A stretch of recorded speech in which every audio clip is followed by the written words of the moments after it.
Halo, selamat siang. Assalamualaikum warahmatullahi wabarakatuh buat Bapak Ibu.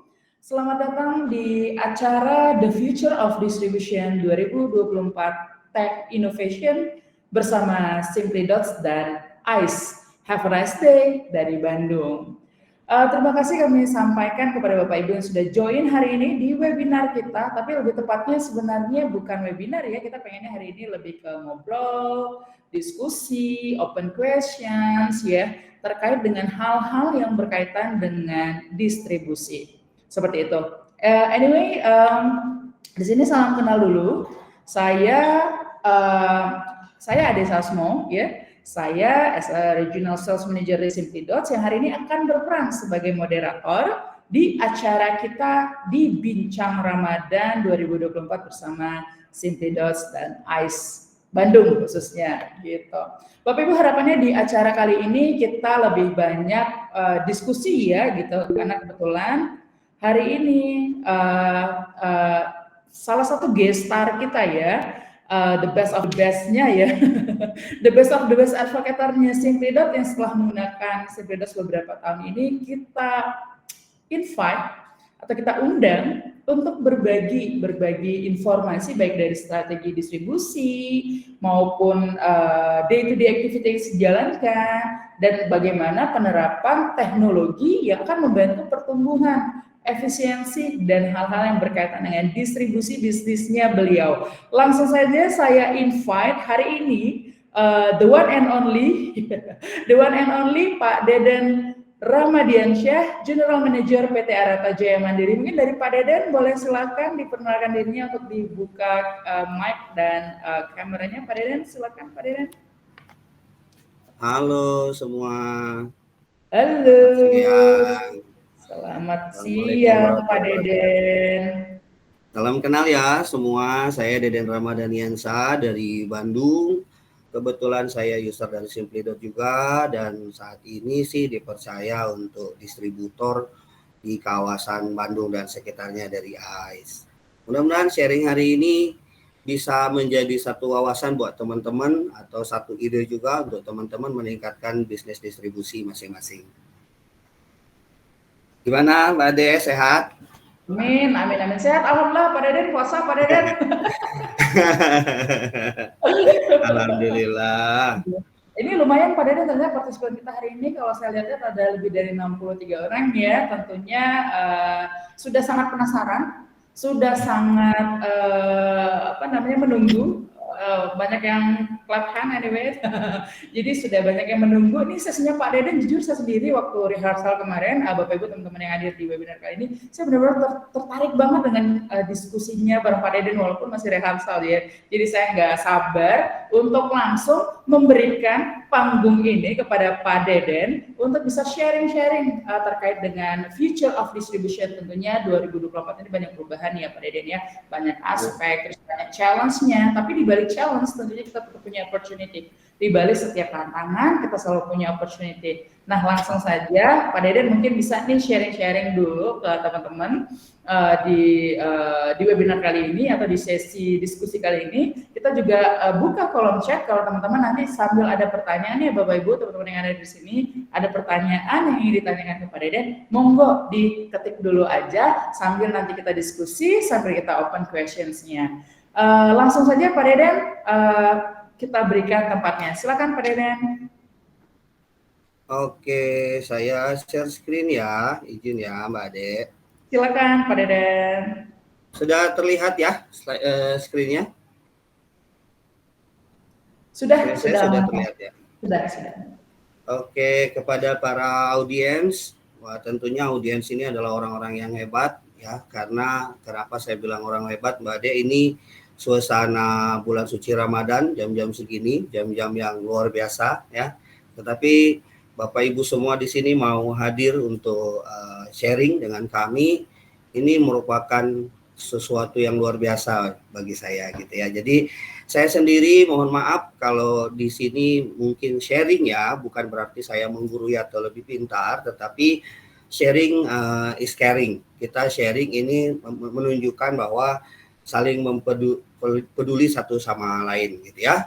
Adapun materi yang ingin saya sampaikan adalah The Future of Distributor for 2024, Technology Innovations ya. Kita lihat masa depan industri distribusi di tahun 2024. Ya, kita tahu bahwa semua menyadari akan ada banyak inovasi teknologi yang mengubah wajah distribusi di masa depan. Peningkatan dalam otomatisasi, machine learning, teknologi IoT akan memainkan peran kunci dalam memperbaiki efisien dan ketepatan distribusi di seluruh industri. Nah, saat ini kita bahas mengenai industri distribusi atau distributor. Kita tahu yang namanya distributor pasti aspek utamanya harus perlu gudang. Ada gudang, kapasitas gudang juga hal yang paling menentukan dalam keberhasilan sebuah distributor. Kemudian area coverage, besaran area coverage ya, itu juga sangat menentukan dalam bisnis ini. Database customer ini adalah tentu intisari dari bisnis distributor ya. Kemudian juga sumber daya manusia dan armada. Ya, keempat aspek ini menjadi 4 aspek utama sebuah distributor. Tanpa 4 aspek ini ya nggak bisa dikatakan distributor. Tentu Bapak Ibu sudah sangat memahami ini. Nah, aset utama dari distributor adalah customer atau outlet. Semakin banyak customer itu menunjukkan pertumbuhan si distributor itu sendiri. Jadi pertumbuhan distributor sangat tergantung dari pertumbuhan jumlah customer yang dimiliki oleh distributor tersebut. Semakin banyak outlet, semakin besar juga peluang distributor ini untuk berkembang. Register outlet, ya, jumlah data customer, ya, ini juga harus selalu dianalisa secara real time antara jumlah data customer dengan jumlah data customer update yang berbelanja. Ya, ini harus diupdate secara terus-menerus. Kemudian NOO untuk pertumbuhan jumlah outlet juga ini perlu didata dan dianalisis dengan baik. Kita tahu di zaman sekarang ya Gen Z itu lebih menggunakan cara yang mudah, cara yang simple sehingga mungkin customernya hanya didapatkan by WA atau by telepon. Setelah dia posting di TikTok dia dapat customer baru, lokasinya pun hanya dia yang tahu. Nah, ini adalah sebuah tantangan. Makanya untuk NOO ini, pertumbuhan outlet ini perlu didata dan dianalisa dengan lebih baik.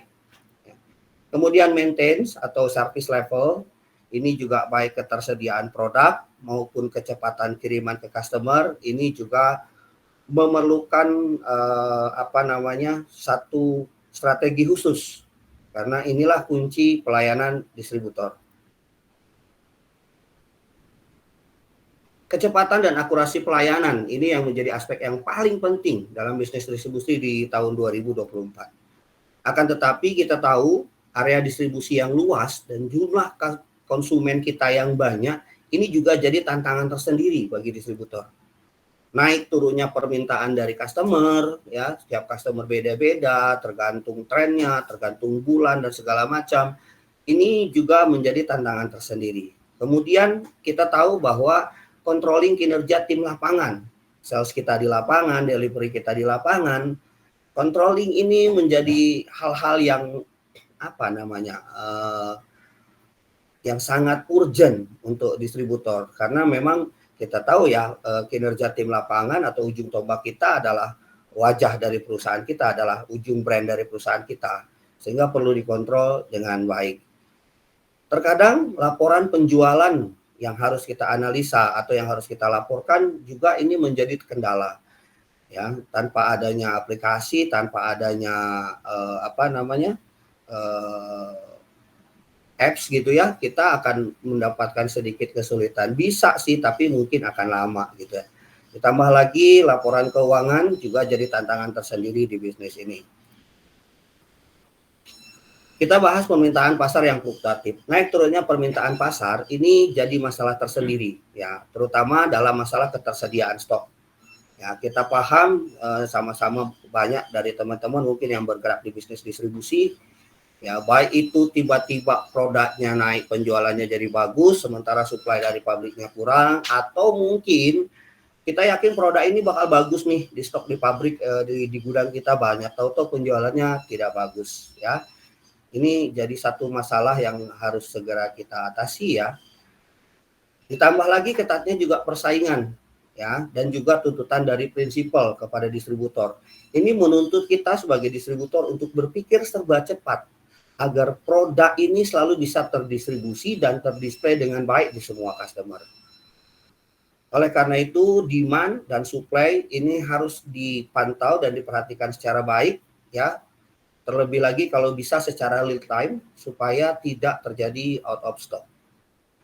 Maka kita harus memiliki pandangan yang jelas nih tentang pengembangan produk kita ke depan, perencanaan penjualan produk kita ke depan, perencanaan logistik kita ke depan, kemudian pemasaran produk-produk kita ini ke depan seperti apa. Karena di industri distributor, mohon maaf, terkadang prinsipal memang tugasnya memasarkan produk, kita mendistribusikan produk. Tetapi sebagai distributor yang baik, tentu kita juga perlu memikirkan strategi untuk memasarkan produk kita ke customer. Supaya prinsipalnya merasa bahwa saya join dengan distributor ini menguntungkan loh, karena distributornya juga sangat memikirkan tentang pengembangan produk kita. Nah, cara mengatasi tadi hal-hal yang fluktuatif tadi, permintaan pasar, ya, salah satu caranya yang saya gunakan saat ini adalah dengan mengintegrasikan proses rantai pasok dan teknologi dengan baik. Jadi kita manfaatkan kecanggihan teknologi, ada apps, ada yang lain-lain, itu kita pakai untuk diintegrasikan supaya proses rantai pasok ini bisa berjalan dengan baik. Karena dengan bantuan teknologi, perangkat lunak yang khusus, tren pasar dapat dianalisa dengan baik. Stok juga dapat diprediksi lebih tepat, ya, kemudian rencana kiriman juga dapat diatur supaya lebih efektif. Dan dengan bantuan teknologi, mulai dari stok, rencana penjualan, rencana pengiriman, ini dapat dilakukan lebih efektif. Kemudian yang berikutnya adalah kontrol kinerja tim lapangan. Ini adalah masalah utama untuk distributor, ya, yang memang punya tim sales yang cukup banyak, kemudian tim delivery yang cukup banyak.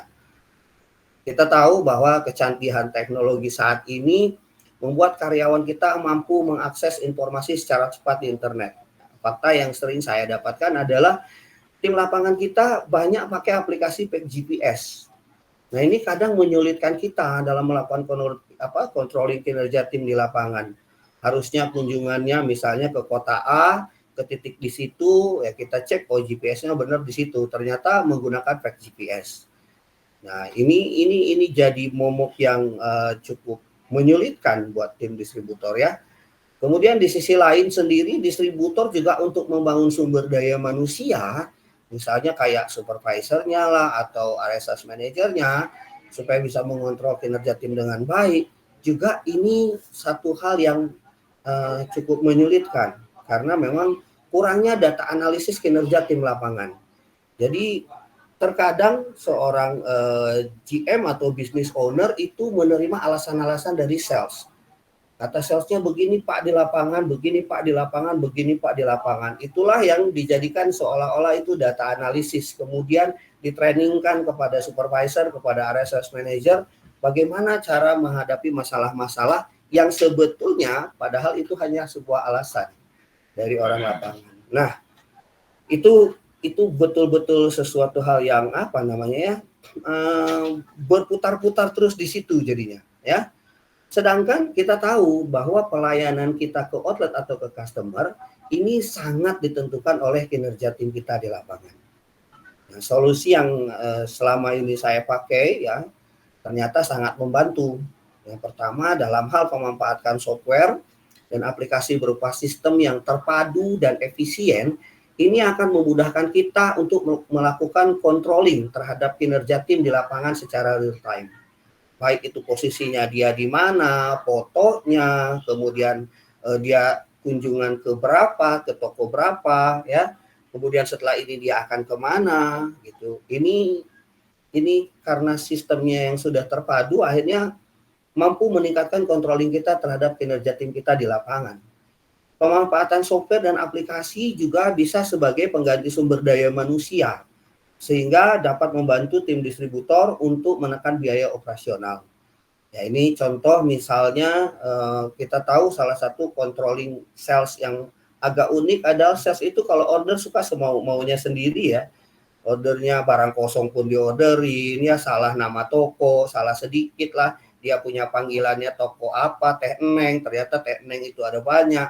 Nah, dia input lah, dia laporkan orderan itu ke admin. Admin inputnya, wah setengah mati nih, ya beda-beda, nanti salah input lagi. Karena perbedaan persepsi antara sales dengan admin sales. Nah, dengan aplikasi atau software yang memang terintegrasi secara terpadu, ini kita bisa membuat si sales input sendiri, sehingga si sales bisa klik data customer-nya yang mana, kemudian dia input orderannya yang mana.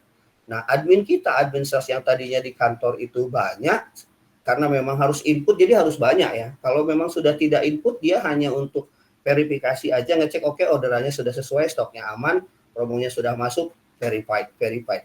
Nah, ini kita bisa kurangi dengan adanya software dan aplikasi yang memang terpadu tadi, sehingga dengan pengurangan jumlah karyawan otomatis dapat menekan biaya operasional dari distributor itu sendiri. Kemudian software dan aplikasi juga mampu memberikan data dan analisa secara real time, sehingga tentu dapat membantu kita mengontrol kinerja tim kita di lapangan.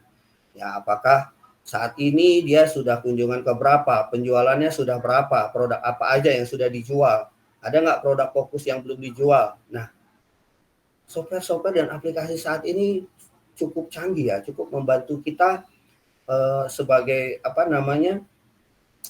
controlling di kantor ini untuk mengontrol, oh tim saya kayaknya salah arah nih, kok dia yang tawarin produk-produk ini, padahal kita produk fokusnya ini. Sehingga masalah-masalah ini bisa langsung diselesaikan saat itu juga. Akhirnya di luar controlling tadi juga software dan aplikasi ini dapat membantu kita untuk menentukan strategi penjualan ke depannya. Oh, berarti sales ini kurang pandai dalam bicara ini, ya kita bisa training lagi, kita bisa ajarin lagi. Kemudian juga software dan aplikasi ini juga dapat membantu pengiriman produk kita ke customer ya. Kita juga pemanfaatan software aplikasi ini memudahkan tim delivery kita dalam menentukan lokasi toko baru. Tadi salah satunya adalah NOO ya. Yang paling penting di distributor NOO-nya sales nih. Delivery mau kirim barang, wah bingung tokonya di mana ya? Alamatnya nggak jelas. Nah, dengan software dan aplikasi ini saat ini saya lihat tinggal klik tokonya, kemudian muncul maps-nya, delivery kita bisa langsung ke lokasi toko tersebut. Bahkan software dan aplikasi ini mampu membantu si delivery menentukan rute yang lebih cepat untuk menyelesaikan tugas hari ini. Dia kirim ke 40 toko, 30 toko. Dengan dia klik rute yang lebih cepat, akhirnya si delivery ini sudah diarahkan, bahkan dijalurkan secara otomatis. Bahkan kita juga bisa dapatkan estimasi tiba, misalnya kalau ada customer tanya, kiriman ke saya kira-kira jam berapa. Nah, ini kita bisa estimasikan. Jadi memang software dan aplikasi saat ini dirasa sangat membantu untuk bapak-bapak, ibu-ibu dalam mengontrol kinerja tim di lapangan, baik itu sales maupun delivery. Peningkatan pelayanan yang kita lakukan terhadap customer, baik itu kinerja salesman, kinerja delivery, itu kita semua sepakat ya, bahwa dengan servis yang baik itu dapat meningkatkan pertumbuhan transaksi dari si customer kepada kita. Peran teknologi dalam distribusi, teknologi akan memainkan peranan yang kunci, menjadi sebuah kunci utama dalam memperbaiki masalah stok, kemudian estimasi dari permintaan customer terhadap kita, karena dengan teknologi dan apps ini kita bisa membaca, oh customer ini biasanya ordernya produknya ini, dan ini. Total rata-rata penjualan per bulannya sekian, sehingga kita dapat estimasi permintaannya. Kita juga dapat kontrol kinerja tim kita di lapangan, serta mampu membantu kita dalam menganalisa dan menentukan strategi apa yang akan kita pakai untuk meningkatkan penjualan. Secara logistik cerdas, peningkatan penggunaan teknologi seperti sistem pelacakan real time akan meningkatkan akurasi, visibilitas, dan rantai pasok kita terhadap customer. Tantangannya, ya tantangan distribusi di tahun 2024, yang kalau kata Mbak Ade tadi, tantangan adalah peluang, masalah adalah peluang. Tanpa ada masalah kita nggak punya peluang. Kalau nggak ada tantangan kita nggak punya peluang ya. Jadi sebetulnya tantangannya simpel sih. Kita ditantang untuk memiliki kebutuhan atas kegigihan dan adaptasi. You bisa adaptasi, you bakal maju terus. Kalau Anda tidak mau adaptasi, ya berarti Anda akan terkalahkan atau terlindas dengan orang-orang yang selalu berinovasi dengan secara terus-menerus. Jadi ini adalah tantangan kita di 2024, di mana mostly distributor, mostly principal sudah menggunakan apps, sudah menggunakan software ya untuk membantu analisa. Maka ini adalah tantangan kita untuk segera menggunakan software atau apps yang dapat membantu kita melaksanakan tugas-tugas kita sebagai distributor untuk meningkatkan bisnis kita di dunia distribusi ya. Sehingga dengan adanya tantangan tadi, kalau kita masuk ke dunia ke dunia teknologi dan kita mau berintegrasi dengan teknologi lebih cepat, di awal tahun ini kita sudah memanfaatkan teknologi, maka ini akan membuka peluang-peluang baru yang mungkin selama ini kita belum lihat. Misalnya, oh cara ini produk ini nggak laku nih, atau oh ini ternyata kurang bagus. Ternyata setelah adanya pemanfaatan teknologi dan kita bisa menentukan strategi dengan yang lebih baik, nah ini jadi peluang baru untuk kita. Data customer yang tadinya ngerasa, wah saya sudah banyak, ternyata setelah memanfaatkan teknologi, apalagi zaman sekarang ya ada AI, kita bisa lihat wah, dari apps, dari dari software ini kita bisa lihat titik lokasi toko kita loh, kok ternyata belum rata nih, kok toko kita ngumpul di satu tempat. Akhirnya kita bisa membuka peluang-peluang baru.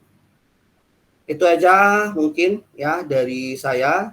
Masa depan distribusi, tantangan dan peluang dalam distribusi 2024 hanya membutuhkan adaptasi Anda terhadap tren teknologi. Inovasi teknologi dan adaptasi yang cepat akan menjadi landasan utama untuk kesuksesan distribusi di masa depan.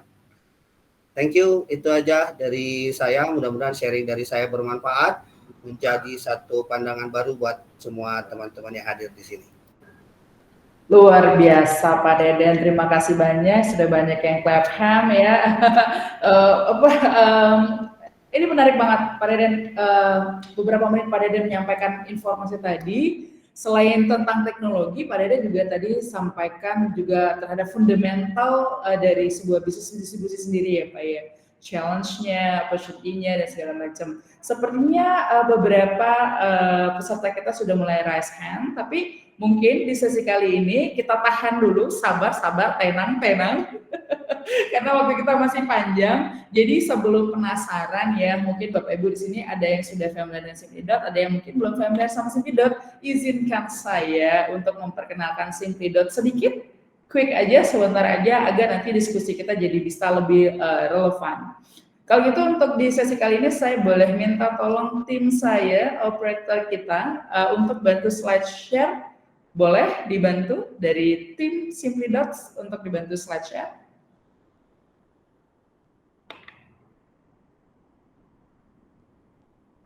Oke. Salam kenal ya, sekali lagi tadi kita sudah perkenalan secara personal, tapi kali ini saya akan mewakili company saya, Simplidot. Boleh di next? Ya, sebenarnya Simplidot ini siapa gitu ya. Kami punya goals, the future distribution starts here. Jadi kami ingin menjadi salah satu pemain di Indonesia untuk membantu para clients kami atau upcoming clients kami untuk melakukan transformasi digital di bisnis distribusi and supply chains di Indonesia. Boleh di next? Basically kami adalah SaaS company, software as a service ya, atau SaaS berbasis cloud yang startnya dari Medan. Kita initiate apps ini dari Medan, namun sekarang saat ini jangkauan kami sudah nasional. Kita ada beberapa representatif di beberapa kota besar di Indonesia, termasuk Jakarta, Surabaya, Bandung, dan lain-lainnya.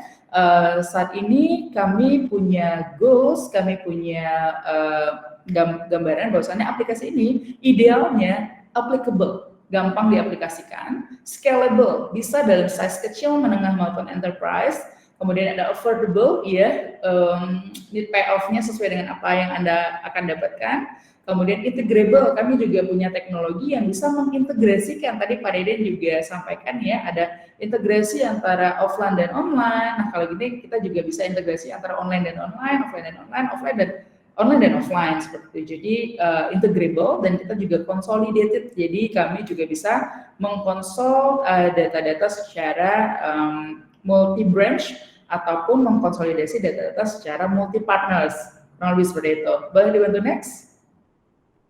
Ini adalah beberapa value dari Simply Dots ya. Kita percaya bahwa Pak Deden juga tadi sampaikan services itu adalah part paling penting dalam sebuah bisnis. Maka sebagai value tambahan dan value utama Simply Dots adalah services ya. Kami akan mensupport klien-klien yang sudah mempercayakan bisnis partnernya adalah Simply Dots di bidang automation. Maka kita akan memberikan dedicated CSA untuk masing-masing klien, ya, Customer Success Associate. Kenapa kami sampaikan Customer Success Associate? Karena kami ingin klien kami juga merasakan kesuksesan menggunakan Simply Dots seperti yang sudah disampaikan oleh klien-klien kami sebelumnya. Berikutnya adalah kita punya banyak data analisa. Di dalam sebuah bisnis dibutuhkan banyak data analisa, karena kami juga provide data analisa di Simply Dots. Lalu collaborate seamlessly, ya, kita bisa integrasi ke banyak partner. Dan yang terakhir, boleh di next dulu. Dominasi klien Simply Dots saat ini adalah FMCG, Bapak Ibu. Jadi 70% klien kami berasal dari FMCG, fast moving and consumer goods. Selebihnya baru didominasi oleh building materials, dan juga ada personal cares, auto parts, dan lain-lainnya. Silakan di next. Ini testimoni ya, setelah menggunakan Simply Dots ya, clients kami merasakan pekerjaannya jadi 5 kali lebih cepat dari sebelumnya, dan 20% lebih efisien. Cost to serve-nya jadi lebih rendah, maka akan menimbulkan potensi grow yang lebih besar. Boleh di next. Saat ini kami membantu lebih dari 400 perusahaan distributor maupun prinsipal di Indonesia. Distributor multi prinsipal maupun prinsipal multi distributor. Dan saat ini menjangkau lebih 200.000 retailers dan 100.000 lebih products. Silakan. Silakan. Ya, kalau cerita tentang masa depan, kita punya tujuan adalah Simply Dots as a seamless system for your distribution process and integrable. Ini adalah beberapa logo-logo yang mewakili mobile apps-nya kami. Boleh di next. Secara gampangnya, ya, boleh di next. Kita punya kita punya multi apps yang terintegrasi untuk membantu proses automation dari sebuah bisnis distribusi. Ada yang namanya SFA, Salesforce Automation, adalah aplikasi yang akan digunakan oleh salesman, dia dapat dilakukan secara flow, taking order maupun canvassing. Kemudian dilengkapi oleh supervision, ini untuk memastikan supervisor yang dengan mobilitas tinggi bisa melihat daily activity salesman di lapangan secara real time. Nah, ini akan meningkatkan produktivitas tim di lapangan karena tidak ada lagi ini ya, hoax club ya gitu ya. Selanjutnya di sebelah kiri ini ada Simply Dots Retail. Simply Dots Retail ini memungkinkan kita untuk memperpendek proses dari sebuah sales cycles di distribusi. Dalam arti kata, ketika outlet kita berikan aksesibilitas dapatkan aplikasi ini, maka outlet bisa self order. Jadi nggak perlu nunggu salesman datang ke outlet untuk nambah orderan. Jadi si outlet udah bisa order sendiri gitu. Jadi semacam e-commerce, dan ini bisa di white label. Bapak Ibu jika mau di white label, kita juga dengan senang hati sebenarnya akan bisa bantuin di masa mendatang. Kemudian yang terakhir ada delivery and route optimization yang sebelah kanan ya. Itu adalah aplikasi driver yang digunakan untuk optimasi pengiriman. Jadi agar rute pengirimannya lebih efektif, si drivernya juga udah tahu hari ini mau kemana-mana aja lewat rute yang paling efektif yang mana. Ini bisa jadi dengan machine learning yang kami tanam di sini. Tadinya butuh 10 mobil, mungkin bisa kita save jadi 7 atau bahkan 6 mobil. Seperti itu. Boleh di next? Ya, ini adalah beberapa value ataupun fitur utama dari SFA-nya kita, SFA-nya Simply Dots. Bisa live tracking, bisa nyusun daily activity call atau visit, ya. Kemudian bisa bekerja secara online dan offline ataupun hybrid. Jadi ketika nanti di salesman berada di area dengan coverage internet yang rendah, ini juga bisa tetap digunakan. Atau juga lagi habis paket data dan lain-lain ya, ini tetap bisa digunakan. Kemudian ada advance skema promo, biasanya FMCG itu kita ketahui bersama bahwa skema promo ini cukup advance ya, dan so far Simply Dots bisa bantu klien-klien kami untuk skema promo ini. Kemudian dilengkapi dengan fitur collection, jadi kalau misalnya salesman-nya bisa sekaligus nagih, kita juga lengkapi fiturnya, dan yang terakhir ada dashboard analisa performance salesman, jadi dia bisa ukur hari ini, bulan ini, saya seberapa efektif pekerjaannya.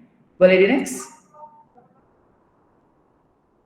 Ini Simply.Dots Retail tadi ya, ini untuk memperpendek agar outlet jauh lebih gampang, nggak usah nunggu salesman datang, mereka bisa order sendiri. Jadi mereka bisa tahu promo-promo apa yang lagi berjalan, kemudian delivery historinya udah seperti apa, apakah sudah keluar gudang, apakah lagi dihantar gitu ya, dan transaksi historik. Jadi dia tahu berapa invoice yang belum terbayar, berapa yang sudah selesai, berapa yang masih menggantung. Boleh di next? Ini adalah DFA ya, atau Delivery Process Automation, atau kita sebutnya Road Optimization. Tadi saya sampaikan di awal, kami mengimplement machine learning di dalam engine ini, Bapak Ibu, sehingga dia memberikan suggestion.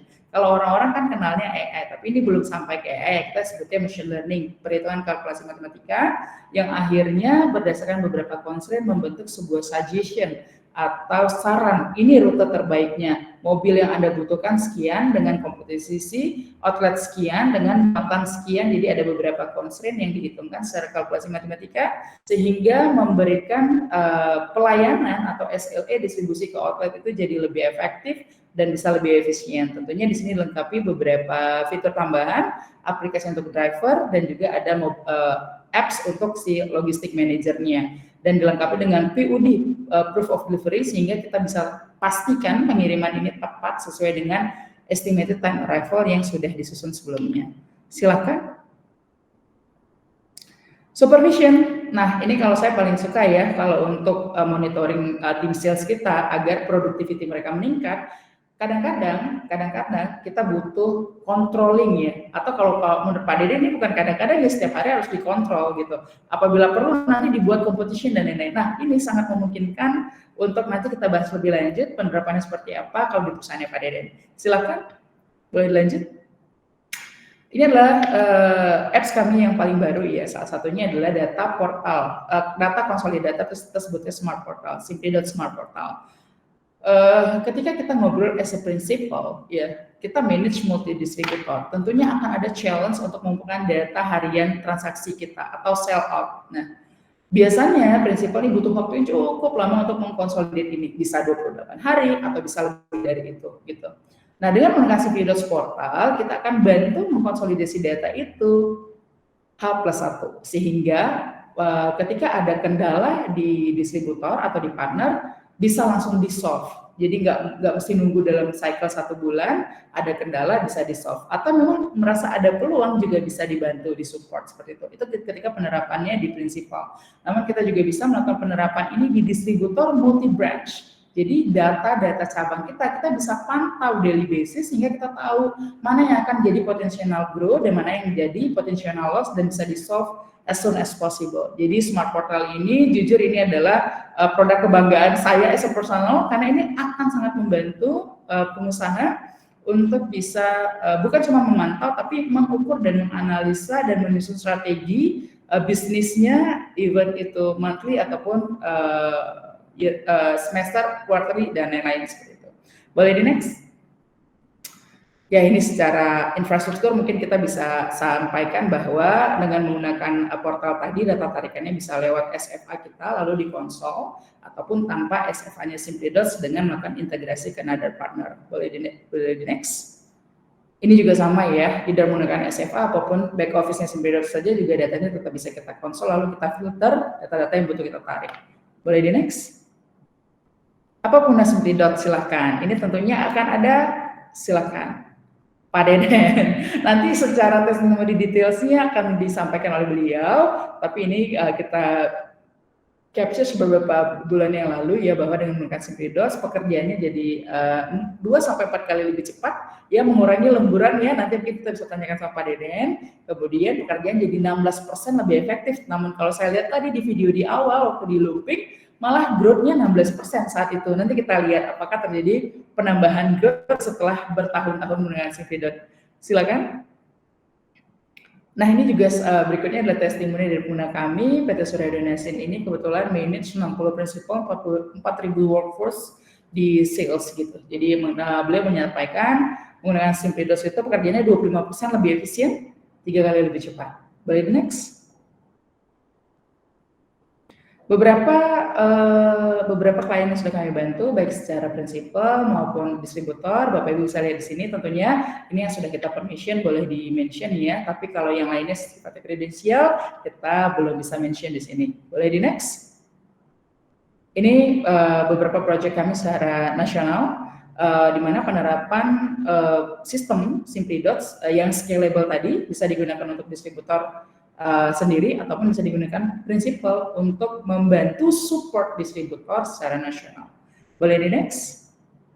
Mungkin itu aja sedikit perkenalan dari Simply Dots. Mudah-mudahan Bapak Ibu mendapatkan gambaran services yang kami berikan, aplikasi yang kami support untuk bantu automation dan growth dari klien-klien kami. Nanti apabila ada pertanyaan, silahkan Bapak Ibu boleh juga sampaikan dulu di kolom komentar. Nanti akan secara ini kita pilih untuk kita tanyakan langsung kepada Den. Mungkin sedikit perkenalan dari saya sudah segitu dulu, boleh di off screen teman-teman operators. Dan kita invite kembali Pak Deden untuk on cam. Sepertinya sudah banyak netizen kita yang menanyakan sesuatu. Deden ya. Tapi sebelum saya buka hari ini kita sudah punya rundown, jadi sebelum kita buka sesi Q&A jadi menarik sekali ya. Sudah ada berapa banyak Pak Deden pakai usersnya, Pak Deden ayo jangan ragu dulu Bapak Ibu kalau mau nanya silakan nanti kita collect. jangan khawatir ya, pertanyaan terbaik akan mendapatkan bingkisan menarik nanti dari Simply Dots. Waduh. Simply Dots ya. Satu pemenang ya Pak ya, satu pemenang yang akan mendapatkan bingkisan menarik dari Simply Dots. Oke, jadi sebelum kita masuk ke Q&A, Pak Deden, saya sendiri saya penasaran banget sih Pak Deden. Saya pengen ngobrol-ngobrol, boleh ya? Kita sambil ngobrol-ngobrol ya, karena sesinya kali ini sesi untuk talk show-nya gitu. Jadi mungkin tadi banyak banget yang saya dapatkan. Pak Deden ada menyampaikan bahwasannya saat ini tantangan dan peluangnya sebenarnya bagaimana kita as a businessman atau as a orang yang mau operasikan sebuah bisnis, bagaimana bisa mengintegrasikan offline dan online dengan teknologi gitu. Tadi kita ngomongin ya ada beberapa aspek fisik ya, gudang, salesman, outlet dan lain-lain gitu ya. Kemudian juga ada aspek yang tidak bersifat fisik gitu loh ya, termasuk juga kepercayaan, services dan lain-lain gitu.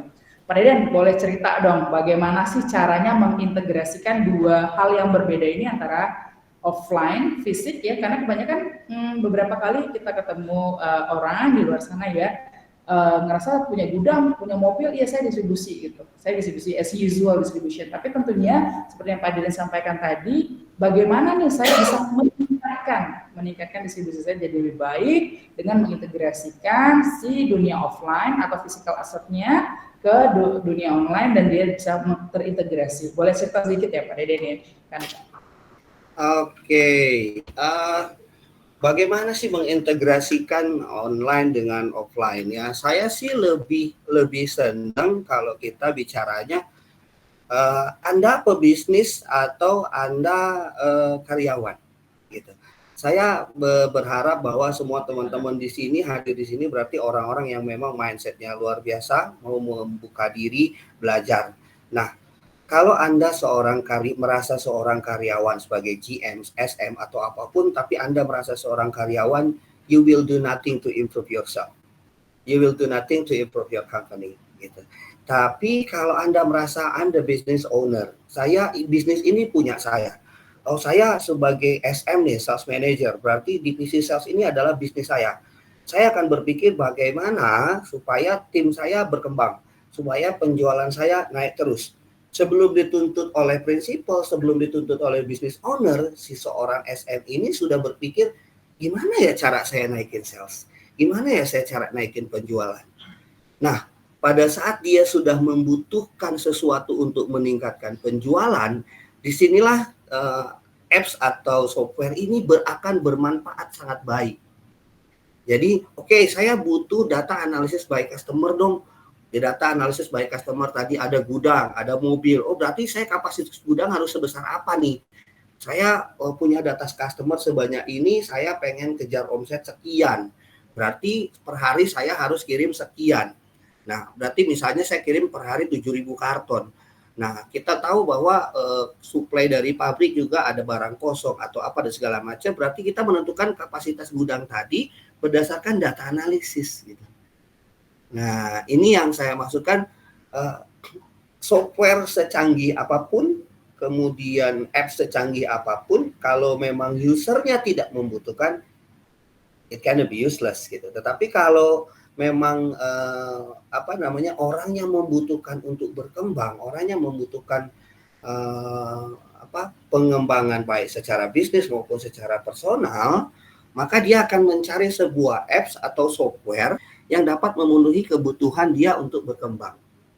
Gitu, Mbak Ade. Jadi saya rasa back to personality, tapi saya yakin dengan sangat orang-orang yang hadir saat ini, ya, siang-siang di bulan puasa panas terik gitu ya, semangat untuk belajar. Saya yakin orang-orang yang hadir di sini adalah orang-orang yang have a good personality, ya, kemudian strong ambitions, yang akan membuat nanti kalau mereka pegang Simply yang tadi Mbak Ade ceritain, ini saya yakin mungkin kayaknya bisa jauh lebih hebat dari saya nih nanti. Maksudnya growth-nya bisa lebih gede dari saya atau ngalahin dari Surya Donasin tadi nih kayaknya nih. Begitu mungkin Mbak Ade. Oke, memang penting banget ya Pak Deden. Berarti tadi highlight-nya adalah mindset juga penting banget ya sebenarnya ya. Jadi walaupun kita bekerja ya, tapi kita harus punya sense of belonging yang tinggi juga sehingga punya mindset. Ini saya bukan cuma kerja loh as usual, tapi saya juga harus punya keinginan yang kuat untuk bisa membantu perusahaan ini jauh lebih berkembang dan tools-nya adalah salah satunya dengan teknologi. Jadi bagaimana ketika keinginan yang kuat, konsistensi lalu disupport oleh teknologi, maka akan membuka peluang pertumbuhan yang lebih besar. Kurang lebih seperti itu ya Pak Deden ya? Betul sekali. Karena yang meningkat bukan hanya sales-nya aja, yang meningkat adalah value dari si usernya tadi. Oke. Dengan memanfaatkan teknologi, data analisisnya lebih akurat, sales growth-nya lebih bagus, pengembangan areanya lebih bagus, trust terhadap si user tadi dari business owner akan meningkat drastis. Trust-nya ke kita, as a karyawan? Misalnya saya sebagai user nih, sebagai karyawan, semenjak saya pakai teknologi ini, data analisis saya makin bagus ya. Kemudian eksekusi di lapangan pun akhirnya jadi lebih bagus. Otomatis business owner saya lebih trust lagi ke saya. Wah, si Dede nih kok segala macam bisa tahu ya. Kok toko aktif, saya nanya misalnya jam 10 pagi, Pak Deden toko aktif hari sampai detik ini berapa? Saya bisa jawab. Yeah. Atau misalnya nanti jam 1 siang, tiba-tiba business owner nanya, Pak jualan udah berapa? Oh baru sekian ribu karton Pak. Nah, business owner saya bisa, loh kok ini orang bisa tahu ya? Nanti sore ditanya lagi, kok bisa tahu lagi baru berapa ribu karton gitu. Nah, jangan lupa bahwa pengembangan diri, apa yang tadi kalau kita bekerja sebagai karyawan, seumur hidup Anda akan jadi karyawan. Tapi kalau kita bekerja sebagai merasa bahwa this is my business and I'm the business owner, I have to develop this business, saya kembangkan bisnis ini, yang berkembang bukan bisnisnya, tapi value dari kitanya yang meningkat. Biarkan Tuhan yang menilai kita dibayar berapa. Jangan kita minta dibayar berapa. Tapi kalau kitanya naik terus kan otomatis ya dunia ini cukup adil kok. Siap. Jadi pemanfaatan teknologi ini bukan tidak hanya untuk perusahaan, tidak hanya untuk bisnis, tapi yang ingin saya tekankan adalah this is for you, this is for yourself. If you use this technology, if you use it as good as possible, Anda yang akan merasakan bahwa perkembangan di diri Anda seperti apa gitu. Keren banget. Padahal aku jadi menarik ya. Jadi ini jadi menariknya akan merembet sedikit dari operasional ke arah marketing sedikit ya. Tentunya data analisa dari yang Pak Deden sampaikan tadi, bos Naniskin ada berapa karton nih, udah tahu nih gitu ya. Mana outlet yang laku, mana outlet yang aktif hari ini berapa, udah tahu gitu ya. Nah, aksesibilitas data yang real time itu Pak Deden, menurut Bapak akan membantu kita dari segi apa aja.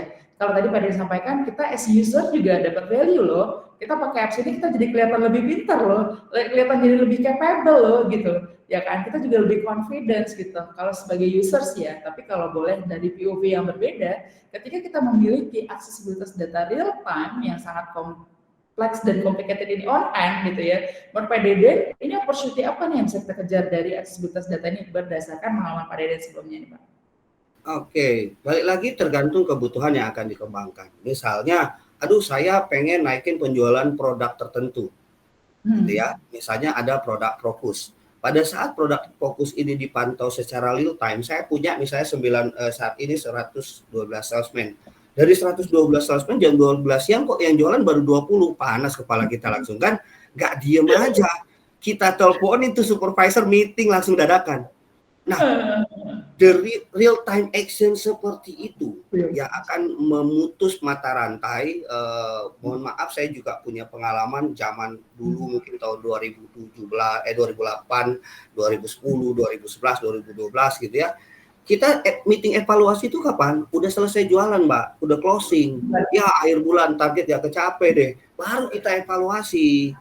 Nah ini dibalik. Kapanpun kita bisa tahu kita sampai mana nih, dan kita sebagai manajer bisa menentukan action yang harus dilakukan kalau terjadi hal-hal seperti tadi. Itu kalau dari segi produk. Misalnya kita ngomong juga misalnya tiba-tiba oh ini seasonal tertentu, kok tiba-tiba satu produk ini naiknya tinggi penjualannya bagus nih. Seorang manajer dapat menentukan, oke, kapasitas gudang saya nggak mungkin saya bisa nambah dalam sebulan langsung nambah sekian ribu karton gitu kan, nggak mungkin. Bangun itu prosesnya lama. Tapi dengan data analisis yang cepat itu kita dapatkan action yang lebih cepat juga untuk menentukan standar stok level di gudang. Mungkin dilihat, oh yang ini agak turun nih, ini bisa kurangin standar stok levelnya. Ini lagi naik, yang ini naikinlah standar stok levelnya. Sehingga walaupun permintaan customer ini fluktuatif, berbeda-beda setiap season, kita sebagai distributor mampu menyediakan availability produk yang tepat. Jadi kecepatan data secara real time ini balik lagi. Saya tidak bisa bilang bahwa ini bisa dimanfaatkan untuk berbagai macam, tidak bisa bilang begitu. Tetapi tergantung Anda butuhnya mau naikin apa. Anda concern-nya di mana? Anda concern-nya di cost, di apapun. Kalau datanya update secara real time, saya yakin you will take actions secepatnya. Nggak enak kalau ngomong gitu. Tapi itu fakta, Mbak. Begitu saya lihat misalnya jam 12 tolong update dong klasmen. Saya lihat loh, kok ini sales ini ngapain aja? Itu kayaknya begitu sales manajernya update klasmen itu SPP-nya langsung keringet dingin. Nah, waduh sales gua nih. Nah, ini gitu. Betul. Hal-hal seperti ini yang saya rasa yang sangat yang tadi bilang, "Dok, kok bisa meningkatkan sampai sekian persen?" Ya, tadi Surya donasi sampai 25%. Saya yakin adalah handling objection atau handling trouble yang memang keluar dari plan kita atau yang terjadi sesuatu itu karena informasinya real time kita bisa segera action. Gitu sih, Mbak. Menarik sekali sih. Kalau sales tadi Bapak bilang ada klasemen ya. Jadi kayak championship gitu Pak, daily championship. Jadi gimana sih Pak? Klasemennya kayak menarik nih Pak, nih kayak main bola gitu. Boleh ceritain dong Pak, ini mungkin bisa jadi apa ya, sebuah inspirasi buat teman-teman yang hadir hari ini, klasemen yang dimaksud seperti apa Pak Dede? Iya, sebetulnya klasemen itu kan sebuah apresiasi, reward and punishment ya. Bagi sales yang memang jualannya lagi bagus, dia nunggu-nunggu klasemen tuh. Kok klasemen belum muncul ya? Ini manusiawi loh, ini manusiawi. Dan saya sering banget pada saat saya ke lapangan ya, jam 12 atau jam 1 tuh mereka sengaja lihat handphone. Nunggu klasemen muncul, karena dia ngerasa pede, saya penjualan lagi bagus nih. Gitu. Tapi ada juga yang memang punishment bagi salesman yang mungkin dari pagi dia malas-malesan gitu ya. Dari pagi dia nyantai gitu. Tahu-tahu udah jam 12 begitu dengar adzan langsung keringet dingin. Alah bentar lagi klasemen gue belum dagang. Aduh bentar lagi klasemen omset saya baru sedikit. Muncul deh nama saya di bawah dengan warna merah. Betul. Mbak Ade, saya jadi salesman di lapangan juga bertahun-tahun ya. Jujur aja mood adalah segalanya buat salesman. Jadi salesman itu nggak usah pintar ngomong, yang penting motivasinya bagus. Jadi, nah ini masalahnya, motivasi ini sangat tergantung dengan suasana gitu. Nah, klasemen ini adalah salah satu alat untuk me-remind kembali si salesman supaya, oh ya saya jelek nih, oh dia, aduh saya jelek nih 2-3 toko nggak order nih, 4 toko nggak order, begitu lihat customer, loh kok dia udah 8 toko yang order, udah 10 toko yang order, kayaknya bukan masalah di toko nih, kayaknya saya aja yang lagi bete nih. Coba deh saya lebih refresh lagi, nah hal-hal seperti itu sih. Ini hanya sebuah trik atau game ya, tapi saya rasa cukup bermanfaat Mbak. Wah keren banget sih. Jadi real time placement gitu ya, mana yang udah, oh ya benar sih. Jadi memang tools ini bisa digunakan kita sebagai users atau manager lah ya, atau supervisor, bisa memotivasi mereka juga dengan cara gamifikasi sederhana ya. Placement tadi ternyata cukup memotivasi ya Pak. Nah ini juga kalau yang bagus dia akan makin bagus, kalau yang biasa-biasa dia akan meningkatkan jadi lebih bagus, kalau yang paling jelek nanti takutnya dia jadi bad mood Pak, main ya, akan melupakan diri sendiri ya gitu misalnya, atau malah makin termotivasi gitu ya. Gak apa-apa kalau yang bad mood, yang moodinya jelek-jelek, begitu sering ditampilin jelek-jelek, alhamdulillah dia resign sendiri. Loh, maaf ya bapak-bapak ya, saya jujur aja. Kita semua berharap punya karyawan itu yang rajin-rajin, yang motivasinya bagus, yang mau kerjanya bener, bukan yang tukang bohong. Di depan kita semangat, yo siapa? Begitu di lapangan, males deh lu ngomong mulu lah, capek lah di lapangan lah, hujan lah. Ini nanti akan tereliminasi sendiri karena biasanya orang yang pengen bagus di depan bosnya atau si pencari muka, kan dia nggak punya muka tuh, terkadang tereliminasi sendiri kalau mukanya hilang gitu. Tapi jangan khawatir kok, saya yakin dengan apa namanya kita update klasemen begitu, itu justru akan menjaga mood sih, banyak positifnya. Walaupun mungkin ada beberapa yang ngerasa, ih saya dipermalukan, ayo bangkit. Asmi, ayo tanya saya, gimana kalau kamu supaya besok nggak di bawah klasemennya biar naik, tanya saya. Nanti kita ngobrol. Apa masalahnya di areamu? Kita perbaiki. Gitu. Nah, ini impact-nya, ini saya sering banget dengar SPP tiba-tiba ditelepon sama salesnya. Pak, gua posisi di bawah nih Pak, bantuin dong, jangan diem aja lu, gua malu.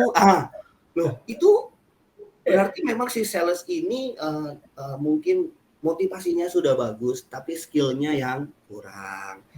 Ini yang membuat akhirnya tim ini jadi hidup gitu. Ya, jelas. Gokil sih Pak. Aku juga jadi sambil belajar nih ya untuk apakah nanti diperlukan klasemen di Simpidot ya. Jadi thank you loh Pak. Jadi saya juga dapat insight ya. Pak Deden satu lagi sih, biasanya di distribusi tadi Bapak sampaikan availability itu udah pasti jurus kunci ya Pak ya. Kalau kita nggak available, kita bakalan kehilangan banyak momentum gitu ya, atau kita kehilangan banyak opportunity. Kemudian availability juga ini ada pros and cons-nya. Available banget juga di gudang kagak keluar-keluar, pusing juga gitu Pak gitu ya.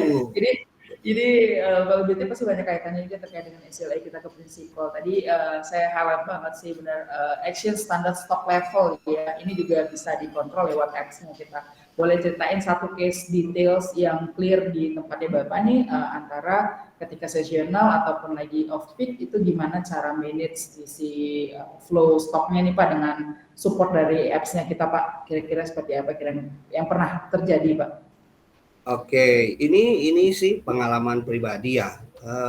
Biasanya contoh kita yang terupdate sekarang lah, high season Lebaran ya. Saya punya produk family pack misalnya, atau punya produk yang memang khusus untuk hari raya gitu, keluarga gitu ya. Mungkin kalau saya belum pakai Simply, saya pikir yang saat ini dibutuhkan adalah produk tersebut. Saya otomatis balik dari area sales manajernya, Pak saya mau pesan produk family ini, banyakin dong. Yang saya sebut aja ember gitu ya, atau bulky gitu ya. Bulky banyakin Pak, bentar lagi season Lebaran gitu. Tapi tiba-tiba pada saat berjalan, kok ada peningkatan, saya lihat ada peningkatan penjualan dari tim SPG ini untuk justru produk yang lain gitu. Nah, secara otomatis karena kita tahu loh kok tiba-tiba produk ini naik nih. Kalau saya nggak segera restock yang banyak, saya bisa terjadi low sales. Mungkin SPG-nya jualannya lagi semangat-semangat, tahu-tahu barangnya nggak ada nih, lost sales. Nah ini begitu informasi yang kita dapatkan itu real time, tiba-tiba satu produk mengalami lonjakan penjualan yang cukup tinggi, maka kita bisa segera action untuk PO lagi ke pabrik, gitu. Nah, bayangkan jikalau saya tidak dapat informasinya secara real time, misalnya saya dapat laporannya besok, baru dapat deh laporan penjualan dari admin. Barangnya udah kosong, Mbak Ade. Saya mau PO juga datangnya besok. Gimana dong? Aduh, nanti SPG saya nelpon. Bapak saya dagang apa gitu. Ya. Nah, ini kita nggak pernah tahu loh peningkatan penjualan. Kok apakah benar Pak Deden peningkatan penjualan itu bisa ngabisin barang stok di gudang? Maaf, terkadang kita standar stok level itu berdasarkan rata-rata penjualan per hari dikali 5 hari, 6 hari, 7 hari misalnya. Tapi tiba-tiba ada proyek tertentu misalnya dari TL-nya atau dari manajernya yang bilang ke SPG-nya, dalam 2 hari ini kamu jualan terbanyak di produk ini, saya kasih bonus ya. Ngebut, Mbak. Ngebut, ya benar. Ngebut banget nih, tiba-tiba saya lihat siang, loh kok tiba-tiba produk ini habis. Sebelum-sebelumnya anteng-anteng aja tuh ya, sebelum-sebelumnya 50 karton ya seminggu lah ibaratnya gitu. Kok tiba-tiba hari ini habis, sementara tadi kan mungkin 2-3 hari ke depan masih di project. Otomatis nah ini bisa kita langsung segera PO ke pabrik, besok datang, besok langsung dikirim lagi ke toko gitu. Nah, inilah manfaatnya real time ya. Apabila penjualan bisa dipantau real time, itu juga akan berhubungan kepada standar stock level. Kemudian kejadian-kejadian di lapangan kita bisa pantau secara real time juga, itu juga sangat-sangat membantu Mbak Ade. Gitu. Wah, once again aku dapat ilmu. Jadi saya dapat sales script nih. Wah, apa tuh stok ability, good stock level. Wah, thank you Pak Deden. The real suhu sih Pak Deden. Mohon bisa. Suhunya lagi panas ini puasa. Saya nggak tahu di tempat lain kalau di Bandung lagi panas. Oke, tadi udah ngomongin salesman, kita udah ngomongin stock level. Tentunya terakhir ya, biasanya tadi Pak Deden saya ada highlight 3 poin ya. Satu, strategi penjualannya terkait dengan salesman, salah satunya gamifikasi. Yang kedua, availability kita untuk support mereka. Karena apalagi yang dijual kalau nggak barang kita dan stok level kita ya Pak Deden ya. Kemudian tadi ada pengiriman ya, dan estimasinya ini bagian dari part of servicesnya kita, baik SL kita ke outlet ataupun SL kita ke pabrik gitu ya, ke principal gitu ya. Jadi Pak Deden mungkin kalau dari sales, kemudian udah jadi dari gudang atau dari stok, boleh ceritain kalau pengiriman nih Pak. Pengiriman biasanya Pak Deden kita tahu ya kalau yang namanya barang yang cukup bulky ini akan menghabiskan banyak resource juga gitu untuk pengirimannya gitu. Kemudian Pak Deden boleh cerita nggak sih strategi apa yang Pak Deden terapkan ketika kita bisa hitung cost to serve bisa lebih rendah dengan efisiensi pengiriman yang bisa dilakukan seperti apa atau cycle seperti apa ini agar menjadi bahan pembelajaran kami semua Pak Deden yang selama ini Pak Deden mungkin bisa jalankan dan bisa dijadikan tips juga Pak agar tidak over resource tapi kalau bahasa zaman dulunya itu buang kecil tangkap besar gitu Pak Deden atau misalnya namanya zaman dulu aku lupa sih sebutannya kayak kita invest kecil tapi dapatnya banyak ya kurang lebih gitu lah Pak Deden. Iya. Sebenarnya balik lagi ya, kita tidak akan bisa berpikir sesuatu kalau kita belum mengalami sih.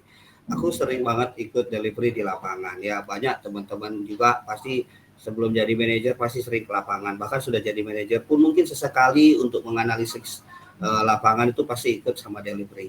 Nah, delivery itu berhubungan dengan bensin, betul ya? Pasti itu yang kalau untuk distributor itu hitungannya adalah bensin, pertama ke cost. Yang kedua adalah service level kita ke customer. Seberapa cepat, seberapa tepat estimasi kedatangan ke customer gitu ya. Nah, sayangnya Mbak Ade, tim lapangan itu juga manusia.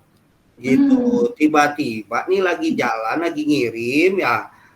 Wah, kayaknya nih bisa belok dulu ke kanan, bisa belok dulu ke kiri gitu ya. Kayaknya kalau bobo di bawah pohon itu enak banget, adem gitu ya. Atau aduh lihat masjidnya gede nih, kalau bobo siang di masjid itu adem dulu deh. Nah, kalau si mobilnya ini kebetulan kalau saya es krim itu wajib nyala terus loh. Bensinnya terus. bensinnya akan keluar secara terus-menerus.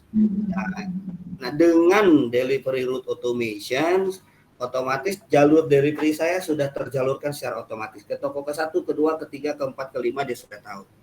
Kedua, tim kepala gudang logistiknya bisa cek mobil saya di mana ya, si ini ya. Sekarang di sini.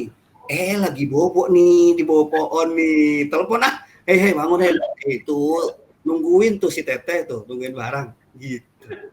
Nah, mungkin itu adalah hal-hal sepele. Tetapi kalau itu terus dilakukan secara terus-menerus, ini akan mengurangi kebiasaan delivery kita bersantai di satu titik. Useless. Dia akan lebih fokus, gua kalau kerja nih udah bos gua tahu nih gua ada di mana nih, jangan macem-macem deh, jangan belok-belok deh, udah fokus aja ngirim deh dan cepat selesai. Otomatis kecepatan kiriman kita juga menjadi lebih baik gitu ya. Kemudian delivery kita cepat menyelesaikan pekerjaannya, cepat pulang ke kantor, bensinnya cepat berhenti mengalir. Dari situlah aplikasi ini dapat mengurangi cost yang pertama, yang kedua juga dapat meningkatkan kinerja tim di lapangan supaya nggak banyak belok kanan belok kiri ya. Bahkan memang terbantu, si delivery juga ngerasa terbantu kalau ada toko baru. Nah ini distributor, saya pernah ketemu salah satu GM distributor yang kenalan lama sih, teman lama, udah lama banget, terus kita ngobrol-ngobrol di kopi gitu. Dia nanya ke saya begini, bro, pernah nggak lu ngalamin ada sales buka toko baru nih, nggak banyak sih, 10. Bulan depannya salesnya keluar. 10 toko itu dicari nggak ketemu, bro. Lo. Delivery saya mau ngirim bingung nih, kebetulan delivery-nya juga baru. Terus saya bilang begini, saya juga pernah ngalamin begitu dulu.